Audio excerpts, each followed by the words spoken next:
So lepas ni kalau korang nak kata saya cuma geringa, saya tak kisah, korang kata je apa yang korang nak. Perasaan dia saya rasa macam tak sangka lah macam mana saya boleh solo killer, sebab saya ni player rookie je. Dia kan dapat wakil selection SEA Games kan. Jadi saya rasa mungkin tu semua luck saya je lah.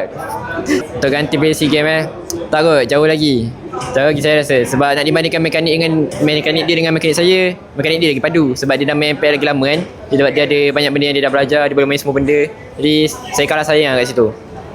Saya nak buktikan dekat diri saya yang bahawa walaupun saya rookie, saya layak untuk main kat MPL ni walaupun saya rookie kan.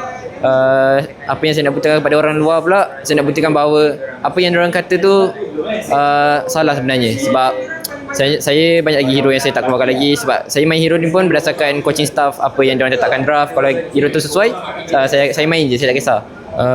Saya rasa tak juga. Saya rasa mungkin daripada segi keserasian trap dengan saya tu berbeza lah. Mungkin bila trap main dengan dorang, chemistry dorang macam tak cukup lagi untuk dapatkan chemistry kan. Sebab saya pun dah main dengan dorang lama, rasanya dah dekat 4 minggu MPL kan.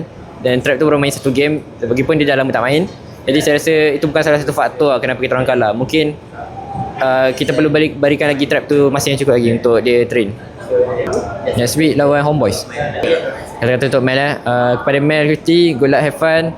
Nanti tengok opsi dia aku pula kalau aku main, insyaAllah.